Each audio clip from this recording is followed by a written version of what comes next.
Un cordial saludo a las personas que sintonizan este canal. Como siempre, un placer estar junto a ustedes. Aquí les habla Ivo Hernández y venimos con más libros y más reseñas de libros. Hoy vamos a continuar lo que con denuedo hemos propuesto, es decir, la obra de Platón. Y venimos con otro de sus llamados diálogos tempranos. Hoy tenemos el famoso diálogo de Cármides. Es un diálogo mucho más complejo en estructura, en propuesta, que lo que era, por ejemplo, Laques, que dijimos en una reseña pasada.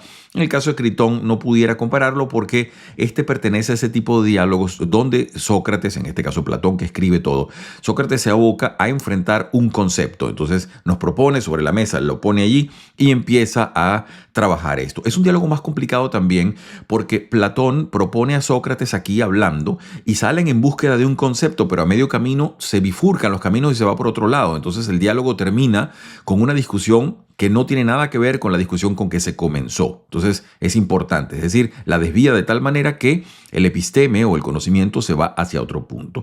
Les decía que es uno de los diálogos tempranos. No hemos seguido aquí, es muy importante aclarar siempre esto, no hemos seguido ningún campo cronológico de ideas o algo así, donde usted puede decir, bueno, aquí viene el diálogo tal o el diálogo cual. Les decíamos que la obra de Platón generalmente tiene como punto cismático la muerte de Sócrates, a partir de la cual él se dedica a hacer unos diálogos y que los estudiosos en la materia los han dividido más o menos acordemente entre diálogos tempranos, diálogos ya de transición, diálogos de madurez y diálogos últimos. Cada uno de estos obedece a puntos diferentes. En casi todos, excepto uno probablemente, está la figura de Sócrates metida directa o indirectamente allí en diversas etapas de su vida y se le coloca como un personaje que trabaja las ideas, discute con algunas personas y ese personaje, porque Platón hace de su maestro Sócrates un personaje, lo va moviendo por diversas etapas. Por ejemplo, el diálogo que vamos a ver hoy es un diálogo que sucede de acuerdo a los hechos que se están narrando aquí antes de haber nacido Platón. Es decir, él recrea en estos personajes un suceso que probablemente no ocurrió de la manera como él lo narra, pero que le sirve para exponer una cantidad de situaciones. Voy a estar utilizando la copia de Gredos, es la que tengo acá. Permitan ustedes, voy nuevamente a luchar con el enfoque aquí. Creo que la debo tener ahí. Ahí está. Apología, Critón, Eutifrón, Ión, Lisis, Cármides. Ese es el que nos va a ocupar hoy, que es un diálogo, les repito, un poco más complicado aquí, sobre todo incluso para los traductores hay que señalarlo. Aquí el concepto, así como en Laques estábamos hablando de valor o de coraje, ¿no? Lo que se llamaba Andreia en griego. Aquí nos vamos a enfrentar con una palabra que no tiene traducción directa y que los traductores empiezan a buscar otros textos griegos para ver qué dicen, porque es una palabra muy utilizada. Desde Esquilo, Tucídides, Aristóteles, todo el mundo la utilizó y se dice sofrosine. Ha sido traducida como templanza, sabiduría. Sí, el conocimiento de algo que transmite una especie de aplomo, por decirlo de una manera. Les voy a dar una cantidad, autocontrol. Hay una cantidad de sinónimos que se ha buscado y es que el griego antiguo tiene esa capacidad de englobar conceptos bastante abstractos en una palabra. Entonces cuesta un poquito, es un reto para los traductores que suelen debatir fuertemente este tema. Y en el caso del Cármides, todo el mundo se refiere, bueno, ahí está la palabra sofrosines, ahí está esa famosa piedra con la que muchos tropiezan y hay que resolver el enigma de alguna manera. Entonces, bueno, esa primera medida. Aquí hay un punto también muy importante estilístico. El diálogo está escrito narrado por Sócrates. Es decir, Sócrates está hablando en primera persona. Es muy interesante esto. Va a haber varios personajes, cual suele suceder en los diálogos de Platón. Y está aquí, bueno, está Sócrates, está Querefonte, que aparece solo un ratito. Aparece ahí llamando a Sócrates, etcétera, pero no mucho más. Está Critias y está Cármides. ¿Y qué es lo importante aquí? ¿Por qué lo relevante? Es que estos personajes centrales del diálogo, Critias, que va a ser un personaje que va a tomar parte del discurso hacia el final, y Cármides, que es con quien comienza el discurso, son personajes familia de Platón. Platón viene de familias acomodadas en Grecia, y estos sujetos van a tener luego, en Grecia, una infausta participación política, porque Critias va a ser uno de los líderes de los 30 tiranos cuando culmine la guerra del Peloponeso y Esparta ponga ese gobierno títere. Bueno, Critias va a estar ahí y Cármides también. Cármides es tío de Platón y Critias sería más o menos como un primo medianamente lejano, pero todos son familia de Platón. Entonces es importantísimo esto porque aquí Platón está hablando hipotéticamente de una situación que sucedió antes de nacer él, con personajes que van a tener una figuración pública en Grecia. Al momento momento cuando Platón escribe esto, todo el mundo sabía quién fue Critias, todo el mundo sabía quién fue Cármides. Él está presentando esto, repito, más o menos él lo podemos fechar de una manera bastante exacta, porque el diálogo comienza diciendo que Sócrates va caminando y él viene de la batalla de Potidea. Esa es una de las batallas que sucede, creo que es en Corinto, al comienzo ya de los prolegómenos que va a estallar la guerra del Peloponeso. Sócrates, les decíamos, un sujeto que es hoplita, que ha sido soldado, que le tocaba, como todos los ciudadanos atenienses, defender su ciudad y combatir cuando había que llamar a combate. Tiene en ese momento aproximadamente unos 40 años. Recuérdese que Sócrates nace poco más, poco menos el 470 antes de Cristo. Sabemos que la batalla de Potidea es 432, entonces póngale usted poco más o menos 38, 39 años, más o menos sería la edad. Y él viene llegando y repetimos las peculiaridades del diálogo. Uno, que la narra Sócrates en primera persona. Ya les vamos a dar un poquito más de carne a esta sustancia. Y segundo, que presenta a estos personajes que están allí y que luego van a tener, repito, infausta participación política. De hecho, los dos personajes que aparecen aquí, Cármides, que aparece como un adolescente en este momento, y Critias, que es un poco mayor, aparece como su tutor, es un primo que lo está educando un poco en las artes de retórica y todo esto, lo que sería un poco el desempeño público y el manejo de las ideas. Ambos van a morir en una batalla en el 403, es la batalla de Muniquia. Los demócratas y los oligarcas tuvieron fuertes batallas luego de ese gobierno infausto de los 30 tiranos. Trasíbulo, que es uno de los sujetos que estaba en el exilio, viene a combatir por los demócratas. Hubo dos grandes batallas, la batalla de Fila y la batalla de Muniquia. Y en Muniquia caen Critias y cae también Cármides. De manera que todas estas cosas se las aclaro porque al momento cuando Platón escribe esto, eso estaba en la memoria colectiva. Se sabe de qué se estaba hablando. Pero es muy interesante la confrontación. Además, no deja de ser irónico. Piénselo de esta manera. Cuando Platón, por ejemplo, coloca y discute este concepto de sofrosine, que sería como sabiduría, y se lo endilga a Cármides. Entonces, mucha gente, incluso críticos contemporáneos, dice, bueno, Platón le está poniendo el concepto de sabiduría a un sujeto que después en política fue un tirano, ¿no? Que fue un sujeto de desmedida pretensión autoritaria. Entonces, es curioso. Y eso implica toda una ironía, una contradicción que para nosotros está en cierta manera fuera de contexto, pero que para la gente de su tiempo estaba muy clara. Entonces, eso como punto y medida. Yo les había notado entonces acá, por cierto, un poquito del árbol genealógico de Platón, que es muy meritorio, y además es meritorio de doble manera, porque Platón, sabemos, ¿no? Por ejemplo, el Cármides es hijo de Glaucón y ese es hermano de Perictione, que era la mamá de Platón. Pero lo interesante, recuerde también pie de página, Platón no se llamaba Platón. Okay, Platón se llamaba Aristócles, pero se le dice Platón, o sea, se supone que le decían Platón porque era un hombre corpulento, era fornido. Entonces, repito, él está hablando de estos familiares aquí, pero también es interesante porque dentro del diálogo, Sócrates, participando del diálogo, alaba a Critias por su abolengo, porque es un sujeto cuyo parentesco le lleva tan distante a ser familia, por ejemplo, de Solón, que es uno de los grandes sabios de la antigüedad. Entonces, por ahí se ve todo, se puede decir en cierta manera que Platón está dándose un poco de loas a sí mismo en torno a lo que serían sus familiares. Bueno, sigo adelante entonces, les decía, Critias también es familia de Platón, eso ya se sabe. Aquí les adelanté un poquito, estoy viendo mis notas acá, porque el concepto de sofrosine, que es esa templanza, sabiduría, endilgárselo a Cármides en ese momento no deja de revestir un carácter irónico de Platón, porque discutiendo dos sujetos, Critias y Cármides, que van a ser luego tiranos, es algo bastante interesante, hablando de esta templanza, autocontrol y todo aquello, ¿no? Justamente como lo que no fue famoso dentro de ese gobierno de los 30 tiranos. Entonces, les decía, una de las razones también cuando se estilísticamente, ¿cómo sabemos que es uno de los primeros diálogos? Bueno, ya lo hemos dicho en otras audiciones. Primeramente, no está clara la definición de los actores, casi siempre terminan en una especie de aporía, es decir, no se resuelve la situación. Recuerde que le descompusimos la palabra aporía, poros a, no más camino, no se resuelve, no hay más allá, no hay una concreción de las ideas que nos lleve a una resolución suficiente y todo aquello. También estaba estudiando esto porque este es uno de los diálogos un poco más complejos de los primeros diálogos. Y hay ideas, hay gente, por ejemplo, algunos expertos dicen, bueno, es posible también que siendo Cármides un hombre muy bien parecido, un muchacho a la sazón, los griegos tendían mucho a asociar el concepto de belleza física y propiedad intelectual, lo cual en el caso de Sócrates era casi una contradicción porque aparentemente era muy feo. Pero ellos solían asociar como parte de la belleza física el que también hubiese una compostura, un conocimiento intelectual. Eso suele ser una asociación no siempre coincidente. Les decía que el diálogo comienza con Sócrates llegando a la batalla de Potidea. Les cité la batalla 432 a.C. Pie de página si le gustan un poco los detalles históricos y todo ello. En esa batalla también peleó Alcibíades y creo que es allí, no estoy seguro, en donde Sócrates lo salva en una de esas acciones. Recuérdese que Sócrates es un hombre probado en combate, además de un valor reconocido.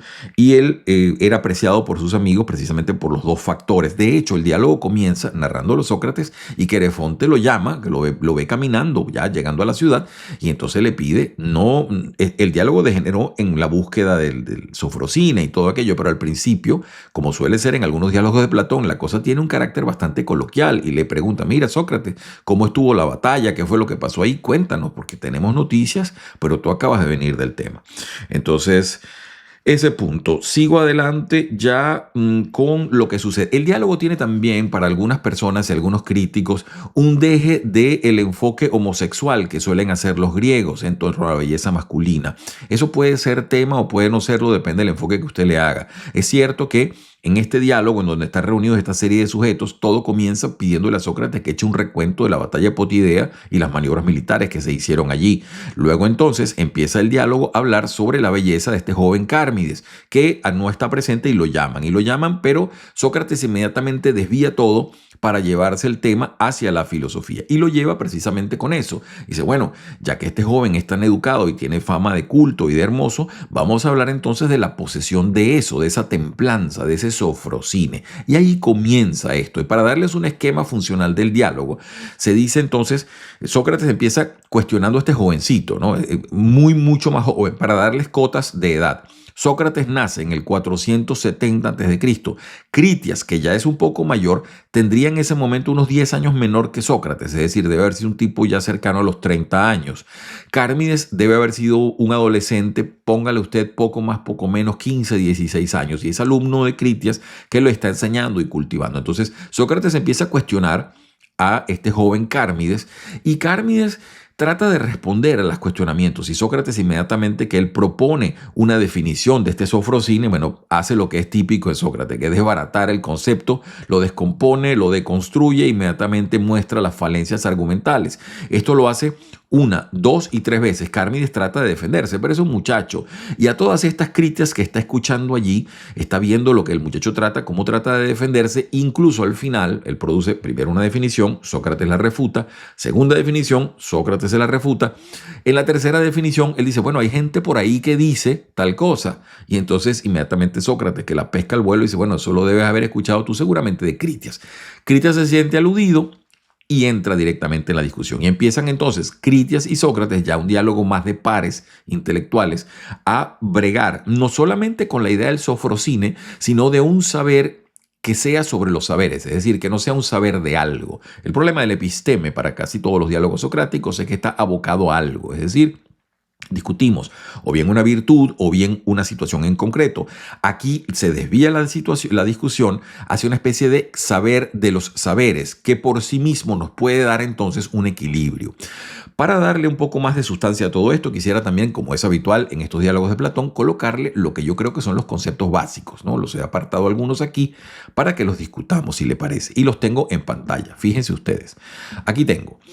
Hay varios. Esto por favor, no lo tome usted como una lista exclusiva. Hay gente que le gustan mucho los diálogos de Platón y que sabe mucho del tema. Estoy tratando de resumir un diálogo que ya es bastante más complicado que el anterior, Laques. Este diálogo tiene un poco más de estructura. Incluso literariamente Platón incluye aquí un sueño de Sócrates. Ya usted está viendo recursos literarios más evolucionados que la linealidad de un diálogo. Entonces paso aquí a los conceptos. El primero sería sofrosine, que como le digo, esto es pesadilla para los traductores, porque filosofía hay muchas definiciones. Entonces, bueno, yo puse aquí 3, hay más.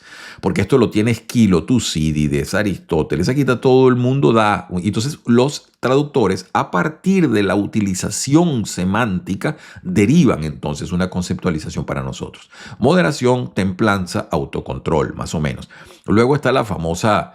sí, la famosa frase que estaba en el oráculo de Delfos, ¿no? Gnoti se autón, es decir, conócete a ti mismo, pero que es importante siempre. Para los griegos esto tenía una especie de delimitación en torno a los dioses. Esto es importante también. Aquí había un concepto metafísico fundamental. Esa es una frase que ha acompañado a la humanidad desde que se acuñó y que tiene diversas acepciones y merece ser reconsiderada. Luego viene una palabra muy propia de los griegos, que es una palabra compuesta, que sería eucosmia. Aquí tiene usted cosmos y tiene eu, que sería bien. Entonces sería una especie de buen orden, ordenamiento estético de lo externo, disciplina, fórmula de...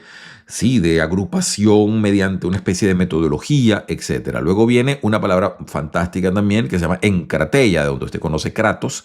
Encrateia sería autodominio, continencia, control, todo ello. Luego episteme, que la hemos hablado, que es conocimiento.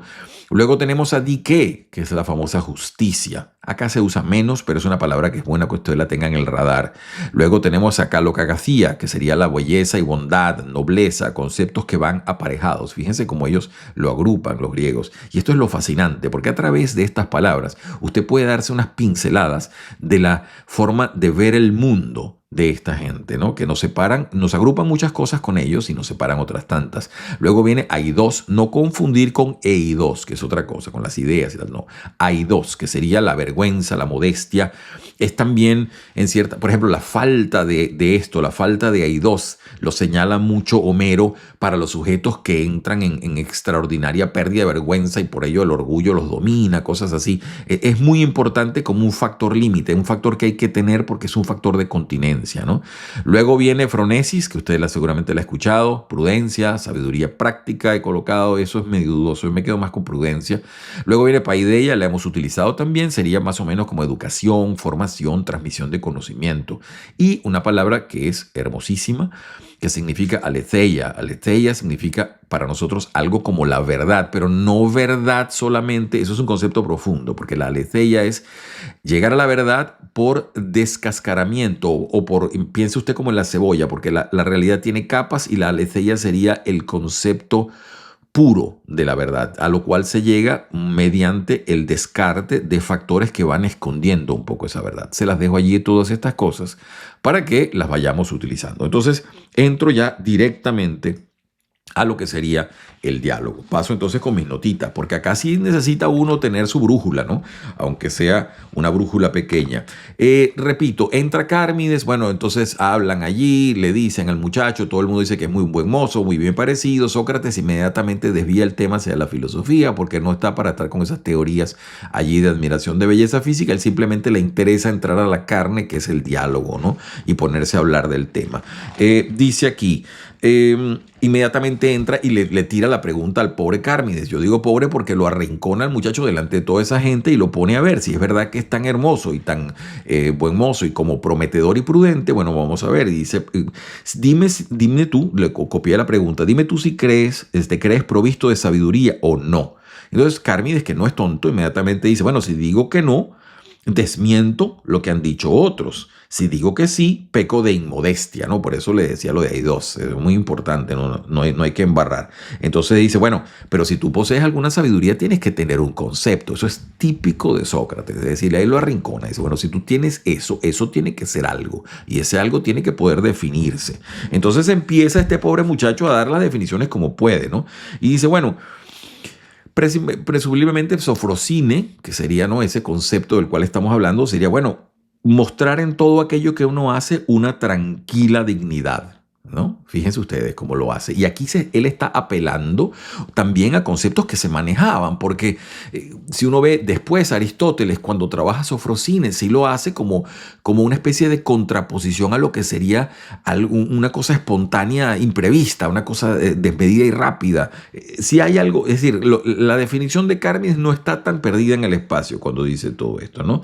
Entonces, bueno, por supuesto, Sócrates inmediatamente dice, bueno, en muchas cosas se premia la velocidad y no los movimientos lentos, sino el contraargumento pienso yo que es falaz, porque ahí Sócrates, este es un Sócrates muy humano, ¿no? Aquí lo importante de esto es que usted puede ejercitarse también en la argumentación y contraargumentación, porque no quiere decir que Sócrates sea Superman y sea invencible, es decir, él propone contraargumentos que a veces son bastante dudosos. En este caso, por ejemplo, yo creo que la velocidad aventaja la lentitud, pero eso no es análogo que haya ausencia de precipitación, por ejemplo. Entonces, son cosas importantes. De hecho, él le pone a Carmides, la sabiduría no es lentitud y la vida sabia no es una vida lenta. Bueno, pero Carmides nunca dijo eso realmente, ¿no? Es algo interesante. Entonces, ambos coinciden que la sabiduría sí es hermosa de por sí y que este sofrosine y que este poseedor de la templanza o con sabiduría también hace que uno tenga cierto control en las cosas. Entonces, viene él nuevamente, el Carmides, y replantea el tema. Dice, bueno, la sabiduría hace que uno se ruborice de ciertas cosas y hace al alma sensible a la vergüenza. Creo, dice Carmides, que se identifica también con el pudor. Entonces el contraargumento de Sócrates más o menos es así. Si la sabiduría es bella y la vergüenza es a veces buena o mala, ambas ideas no se equiparan, ¿no? Entonces, bueno, ahí empieza la cosa. Y entonces Carmides, que les estoy resumiendo un diálogo, no es tan extenso, pero sí es muy divertido porque hay mucha tensión en ese momento, ¿no? Que Sócrates, que es un sujeto veterano, experto en discutir, arrinconando a este muchacho que se está defendiendo, a mi juicio, bastante bien. Y entonces Sócrates lo arrincona. Y entonces ya el muchacho, cuando le han debilitado con ese contraargumento de que no se te equiparan las categorías que estás exponiendo, él dice, bueno, yo he escuchado por ahí que la sabiduría consiste para cada uno en hacer lo que le corresponde. Dice él, ¿no? Por supuesto, ahí viene la situación de que eso lo he escuchado por ahí. Todo el mundo sabe que seguramente fue su maestro, que es Critias, y esto está revelado. Entonces el contraargumento socrático dice, bueno, eso de hacer lo que cada uno le corresponde es un enigma, ¿no? Dice Sócrates. Yo creo que enigma, la palabra enigma me parece que es una latinización de lo que sería, para los griegos sería como un ainos somai, es decir, una especie de proverbio, fábula, algo que se determina por un relato. Esto es personal, eso no quiere decir que sea cierto, es una cosa como yo las leo y las estoy viendo. Lo cierto es que en ese momento, cuando ese muchacho dice eso, mira, eso de que tú me estés diciendo que cada uno le corresponde, eso suena fábula, eso no tiene una argumentación sostenida de que qué es lo que le corresponde a cada uno. Y en ese momento ya Critias, viendo que a su alumno le están dando una tunda verbal de argumentos, entonces se mete y lo sustituye, ¿no? Y entonces él le dice, bueno, un momento, Sócrates, mira, sabiduría es la acción de fabricación que produce cosas buenas. Yo defino a la sabiduría como la acción que produce el bien. Y ahí empieza usted, ya repetimos, Platón tiene siempre esos vasos comunicantes, ¿no? Utilidad, bien, saber, el que sabe hace el bien es útil, etcétera, ¿no? Y entonces le dice ahí mismo, la sabiduría es esencialmente el conocimiento de sí mismo. Por eso les ponía el gnosis autón, que les ponía al comienzo allí. Entonces, que es el proverbio de Delfos, ¿no? Y esto es una nota que la derivo de lecturas previas y una muy personal, ¿no? Es decir, ese conócete a ti mismo, que la gente lo utiliza incluso en esos libros de autoayuda que se venden hoy en día. Yo diría que pudiera haber tenido una acepción más religiosa, incluso lo anoté. Es más o menos... Veámoslo de esta manera, es una condición más religiosa que psicológica. Es como conoce tu condición de mortal, conoce los límites que te manejan en la vida y a los cuales te tienes que atener. Recuérdese que los dioses griegos no son como el dios cristiano o como el dios de otros monoteísmos. No es un ente que se las sabe todas. Estos eran dioses que la única diferencia tangente que tenían realmente con los humanos es que son inmortales. Pero los tipos metían la pata, se equivocaban, eran apasionados, absolutamente arbitrarios en su proceder. Entonces es muy importante, conoce tu condición de mortal, conoce que eso te separa de los dioses. Y él, por supuesto, al usted ser inmortal, la condición de temporalidad se desvanece, porque los dioses viven, los dioses griegos digo, viven en una especie de eterno presente, ¿no? Entonces ellos realmente no tienen que pensar las cosas, sino observar su devenir. Es una cosa muy aparte de todo esto. Bueno, sigo adelante. Entonces ahí se mete Sócrates de nuevo y dice, bueno, si la sabiduría consiste en conocer una cosa determinada, es evidente que es una ciencia. Fíjense ustedes, ahí empieza Sócrates a llevarse nuevamente el mantel hacia su esquina. Entonces dice, bueno, ¿cuál es la obra bella que realiza la sabiduría a favor de nosotros? Nuevamente, ¿no? ¿Qué es lo que hace esa sabiduría? Y ahí empieza un diálogo, les digo, el diálogo empieza a resbalarse hacia ese punto, ¿no? Entonces Critias lo corrige y dice, mira, tu problema está mal planteado. La sabiduría no es una ciencia parecida a las demás. Entonces ahí viene el punto de que qué es y para qué sirve la sabiduría. Pie de página allí. Hay un personaje que no está citado en este diálogo y del cual Sócrates se dice aprendió mucho, que era Pródico. Pródico era un filósofo del lenguaje. Y esto es apasionante porque muchos de los grandes problemas socráticos pueden reducirse a precisiones o imprecisiones del lenguaje. Eso es lo fascinante. Entonces recuerda, aquí están sujetos tratando de trabar conocimientos sobre elementos y percepciones bastante abstractas y sobre todo llevarlas a un campo de utilidad, que es casi siempre el punto final o el punto de acción de toda filosofía platónica. Entonces, dice aquí, Critias le muestra a Sócrates que su método de buscar analogías y diferencias a toda cosa no siempre funciona. La definición socrática se funda en la determinación del género próximo o caso análogo y la determinación de la diferencia específica. Entonces viene la tercera respuesta de Critias. Dice, la sabiduría es la única ciencia que tiene a las otras ciencias como objeto de estudio y también a ella misma. Entonces, bueno, ahí Sócrates se agarra con un argumento que es interesantísimo y le dice, la visión que además de ver se ve a sí misma. ¿Cuál es esa? ¿No? La audición que además de oír se oye a sí misma. Entonces nada puede ser dos cosas a la vez. Y ahí trata de, repetimos, bloquear ese argumento de Critias que le está diciendo una ciencia que tiene a las demás como ciencia de objeto. Entonces, bueno, pero se tiene a sí misma. Eso nos lleva, eso es un hilo larguísimo que termina luego incluso en el siglo XX con Russell y las categorías que se incluyen a sí mismas. Esto es una cosa fascinante dentro de la filosofía, razón por la cual aquí siempre se estimula que pase usted y le eche un vistazo a esto personalmente. No va a perder mucho tiempo, no va a invertir mucho tiempo, es corto. Donde sí va a tener mucho tiempo es para masticar esto y darles vueltas. Entonces, al final esto, repito, termina bastante aporético. Esto, Sócrates ahí mete un sueño que él tuvo y vuelve a citar a la Odisea con aquello del cuerno de marfil y todas esas cosas del libro 19, creo que estoy citando de memoria. Y cita la idea de Homero, lo tengo acá, Sócrates habla de un sueño y cita la idea de Homero, que los sueños vienen por la puerta del cuerno, los sueños verídicos, o por la puerta de marfil, los sueños engañosos, ¿no? Y entonces ahí la cuestión cierra porque termina el diálogo aporéticamente, es decir, no puede trascender hacia una definición y concreción final. Dice, la sabiduría no aporta nada concreto, pero Sócrates sigue convencido que es un gran bien y que quien la posee goza del favor de los dioses. Bueno, eso es fascinante. Y paso entonces a darle una lectura breve. Vamos a ver cómo está el tiempo que nos dice. Sí, tengo un par de minutos entonces para darle cabida al texto que es fascinante y con excelente introducción. Les he dicho, yo utilizo aquí la de Gredos, tengo esta colección que la he comprado y les puedo recomendar esta, les puedo recomendar la de Allianz. Hay varias, es decir, hay gente muy seria que se ha metido acá. Si bien los ingleses han provisto de una cantidad de estudios clásicos y de libros sobre estudios clásicos, los españoles no le van menos. Los españoles han producido gente muy valiosa, que es un poco más modesta en cuanto a que no se hace tanta propaganda, pero son realmente proteicos y fuertes. Y aquí esta colección tiene muchos y la de Alianza que la he tenido es muy buena. Creo que Austral también lo ha sacado. Hay gente muy seria metida en esto y traduciendo esto y pensando las traducciones, porque esto, recuerde, al ser del idioma está vivo, ¿no? Y hay que estarlo considerando. Entonces, vamos directamente ya con el Cármides y parte del estudio con que se inicia acá en este libro de Gredos. Estoy en la página 326. Entonces dice así: de todos los diálogos, estoy en la página 326, de todos los diálogos de juventud, tal vez el Cármides sea el más difícil. La búsqueda de qué es la sensatez acaba cayendo en un sutil análisis de qué es el saber y de la dificultad de un conocimiento que tenga por objeto no determinados contenidos, sino el conocimiento mismo. El drama se desarrolla poco tiempo después de la batalla de Potidea en el año 432.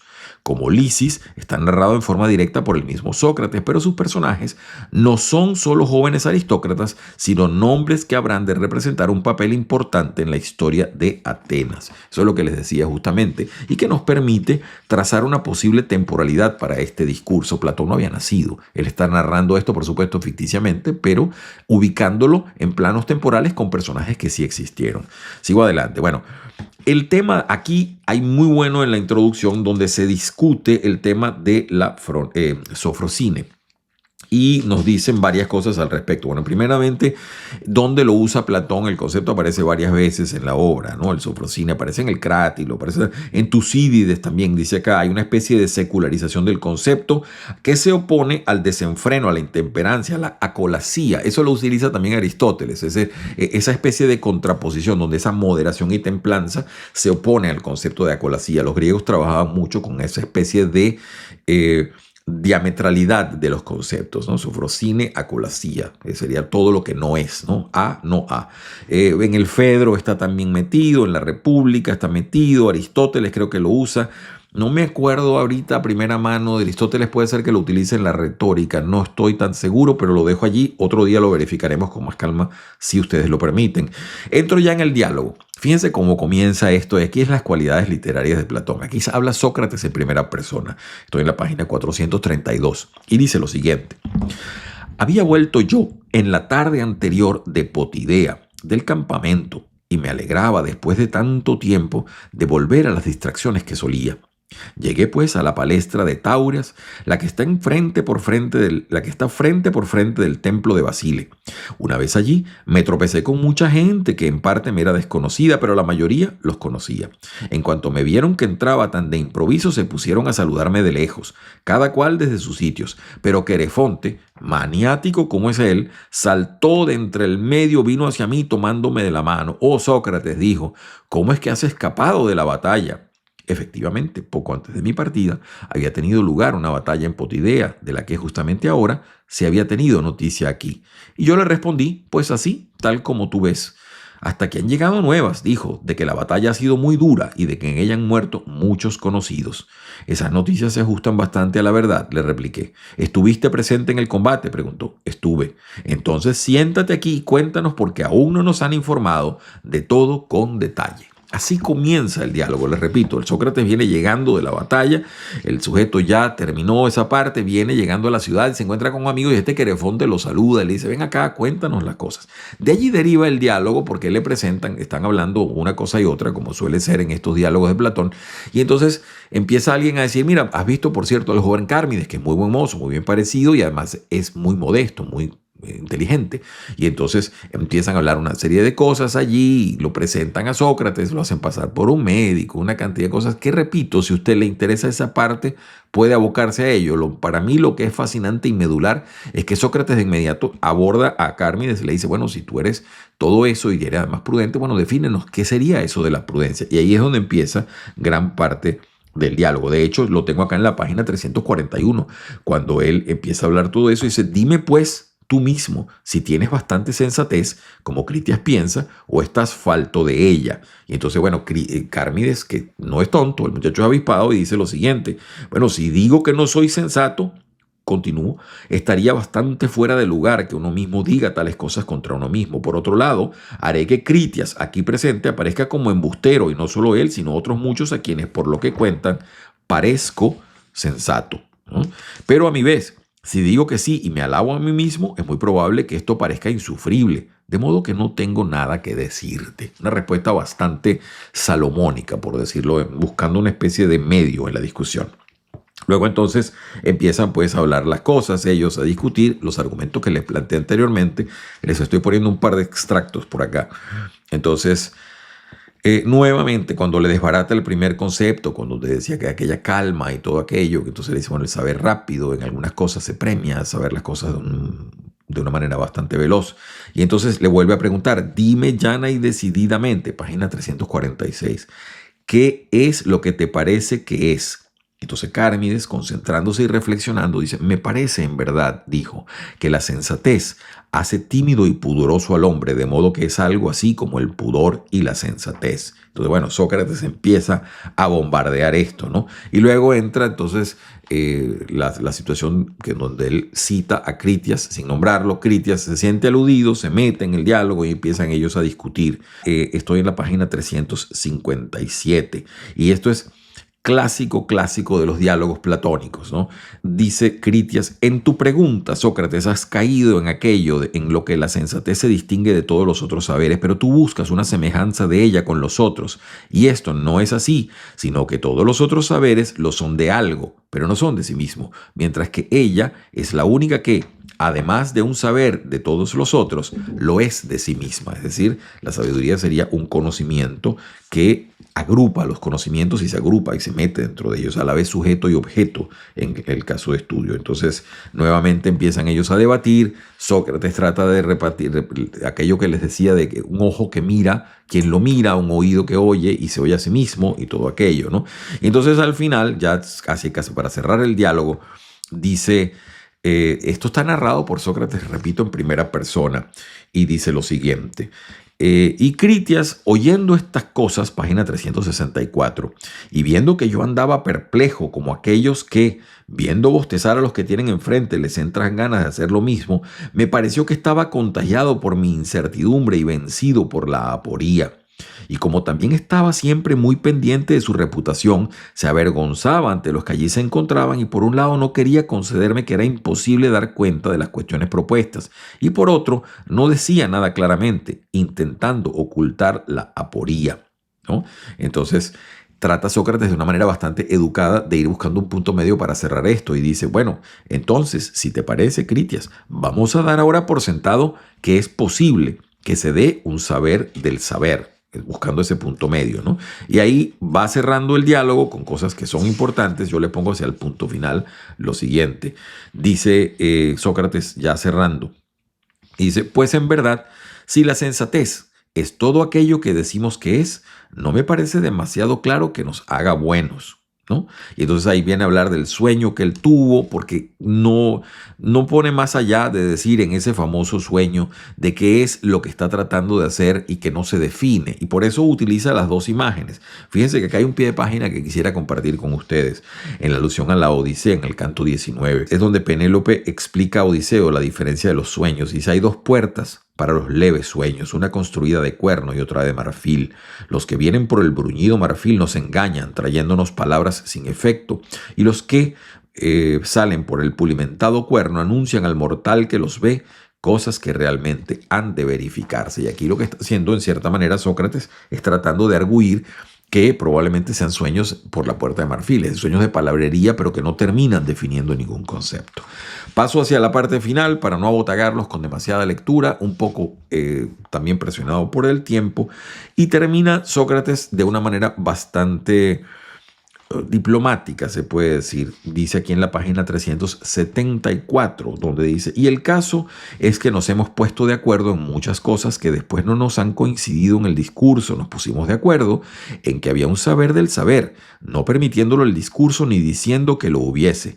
Y nos pusimos de acuerdo en que, con ayuda de esta ciencia, podríamos conocer los efectos de todas las otras, cosa que tampoco permitió el discurso, a fin de que el sensato viniera a ser conocedor de las que sabe, porque las sabe, y de las que no sabe, porque no las sabe. Todo esto, pues, lo hemos concedido con excesiva generosidad, sin darnos cuenta de lo imposible que era que las que uno no sabe de ninguna forma las sepa, sin embargo, de algún modo. Eso puede sonar enrevesado, pero lo que él está diciendo es que todo lo que hablamos empezamos como a coincidir porque no dábamos con ningún camino que las resolviese. Entonces admitimos algunas cosas como que hubiese un saber de todas las cosas, aunque las deducciones lógicas nos llevaban a pensar que eso no es tan coherente, o que también que una persona que poseyese ese saber era consciente de las cosas que sabía tanto como de las que no sabía. Entonces ahí concluye más o menos el diálogo.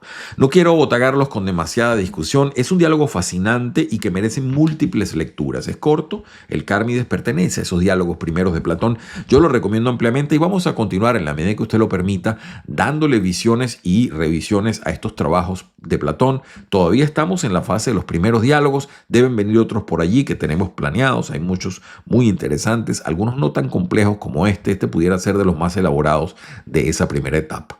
Es Ivo Hernández quien les habla. Como siempre, un placer estar aquí junto a ustedes. Si esto de alguna manera le estimula, márquelo con la campanita, esté pendiente y ayude un poco a este canal en la medida de lo que sea posible para usted en cada una de sus capacidades. Nosotros vamos a estar proveyendo de algún contenido. Por favor, déjenos algún comentario si esto le mueve, si le interesa de alguna manera. Ojalá le impulse a buscar estas obras, a leer algunas de ellas, a pensar algunas de ellas. Y eso haría que todos seamos un poco más ricos, porque este es el tipo de trabajo que usted nunca termina igual cuando los concluye que cuando los empezó. Recuerde pues también desde acá el deseo porque tengan todos ustedes una muy feliz semana.